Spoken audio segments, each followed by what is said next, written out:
ఉన్నంత స్థాయిలో సినిమా లేదు. పెర్ఫార్మెన్స్ వైజ్‌గా మనోజ్ గారు గానీ, నారా రోహిత్ గారు గానీ, బెల్లంకొండ శ్రీనివాస్ గారు గానీ, యాక్టింగు, ఆ ఫైట్సు, ఆ డాన్స్ పరంగా చేశారు. పెర్ఫార్మెన్స్‌గా ఎవరిని తప్పు పట్టడానికేం లేదు. మెయిన్ ఫాల్ట్ వచ్చేసి నాకు డైరెక్షన్ నచ్చలా. డైరెక్టర్‌దే తప్పు. కాదు, ఇంకా ఎంచుకునుంటే, ఇంకా మంచి పాయింట్‌తో తీసుంటే 100,00,00,000 పైనే కలెక్ట్ చేసేది. సో, ఆ మెయిన్ కథే మిస్‌ఫైర్ అయింది అంతే. దాంతో బిర్యానీ సరిగ్గా ఉడకలా. బిర్యానీ బాగుండుంటే సినిమా ఎక్కడికో వెళ్ళేది. ఒక సాంగ్స్ బాగుండడం బట్టి సినిమా హిట్ అయిపోద్దని నేను నమ్మను. ఫైట్స్ ఉండడం వల్ల సినిమా హిట్ అయిపోద్దని నేను నమ్మను. కథ మెయిన్. అందరూ కంటెంట్ బేస్డ్ సినిమాలు తీస్తున్నారు. నువ్వు పూర్వకాలం కథ అట్టుకొచ్చి 100,00,00,000, 1,000,00,000 కొట్టేద్దామంటే జనాలేమి తింగరగా లేరు ఎవడ కూడా. తెల్లారేసరికి ఏమో ఐబొమ్మ అంటాడు, ఒకడు ఓటీఏటీ అంటాడు. ఇంక థియేటర్కి ఎవడొస్తున్నాడు? నువ్వు కథ కొత్తగా ఉంటే థియేటర్కు జనాలు చూస్తారు. థియేటర్ జనాలు రావట్లేదంటే ఎవడొస్తాడండి? పూర్వకాలం కథలొద్దు, కొత్తదనం కది, లేదంటే మానేయి. నీ వల్ల అనవసరంగా ప్రొడ్యూసర్కి ఎందుకు డబ్బులు పక్క. బెల్లంకొండ సాయి శ్రీనివాస్ గారు ఫైట్ సీన్స్, ఆయన ఫైట్ సీన్స్ కోసం సినిమా చూడాలండి. అండ్ మన మంచు మనోజ్ గారి యాక్టింగ్ కోసం చూడాలి. సో ముగ్గురికి బ్రేక్ త్రూ సినిమా. సో చాలా బాగా వచ్చింది సినిమా. సో ఆడియన్స్ అంతా బాగా ఎంజాయ్ చేస్తున్నారు. ఫస్ట్ నుంచి లాస్ట్ వరకు ఎలాంటి బోర్ కొట్టదు. సో అందరూ టికెట్ వర్త్ సినిమా అండి. ఈ మూవీతో ముగ్గురికి కంబ్యాక్ వస్తుంది. మంచి బ్రేక్ త్రూ సినిమా అండి. సో మీ ముగ్గురు మంచి మంచి సినిమాలు మంచి బ్యాక్గ్రౌండ్ మ్యూజిక్ బాగుందండి. సో స్క్రీన్ టైమింగ్స్ బాగుందండి ముగ్గురికి. అండ్ కెమెరా వర్క్ బాగుందండి. డైరెక్టర్ గారు ముగ్గురిని బాగా హ్యాండిల్ చేశారా? బాగా యాక్ట్ చేశారండి. సో మంచు మనోజ్ గారికి ఎక్కువ స్క్రీన్ టైమింగ్ వచ్చిందని అనిపిస్తుంది.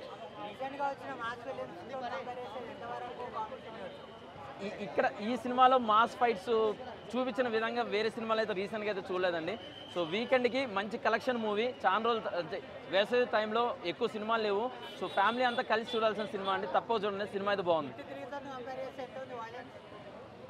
దీంట్లోనే వైలెన్స్ ఎక్కువ అనిపించిందండి.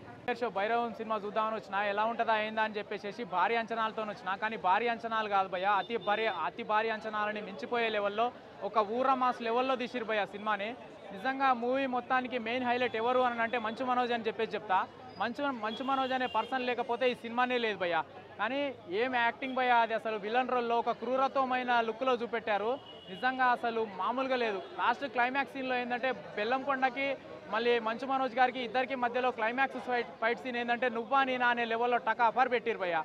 ఓవరాల్గా మూవీ పరంగా మెయిన్ హైలైట్గా నాకు నచ్చింది ఏంటంటే ఇంటర్వెల్ బ్యాంక్ ఫైట్ సీన్ భయ్య.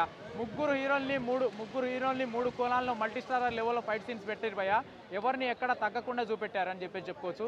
కానీ ఫస్ట్ హాఫ్లో ఏంటంటే బెల్లంకొండ గారిని కాస్త సెన్సిటివ్ రోల్లో సైలెంట్గా స్మూత్గా చూపెట్టారు.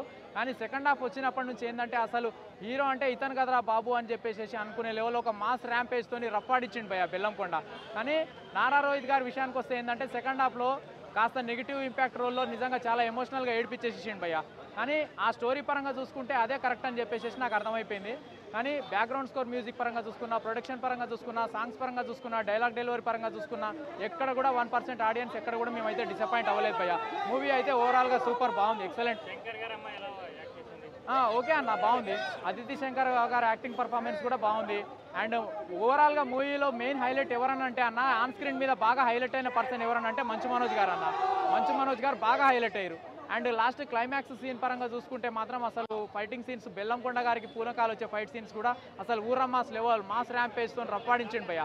నిజంగా అన్న ఒక 100 కోట్లు కలెక్ట్ చేస్తుంది అన్న పక్క. ముగ్గురు హీరోలు, ముగ్గురు మల్టీ స్టారర్లు కాబట్టి మూడు కోణాల నుంచి అమౌంట్ వస్తుంది కాబట్టి కాసుల వర్షం బాగానే కురుస్తుంది అన్న. అదైతే రేటింగ్ నేను 4 ఇస్తాను, అవుట్ ఆఫ్ 5 4 ఇస్తాను అన్న.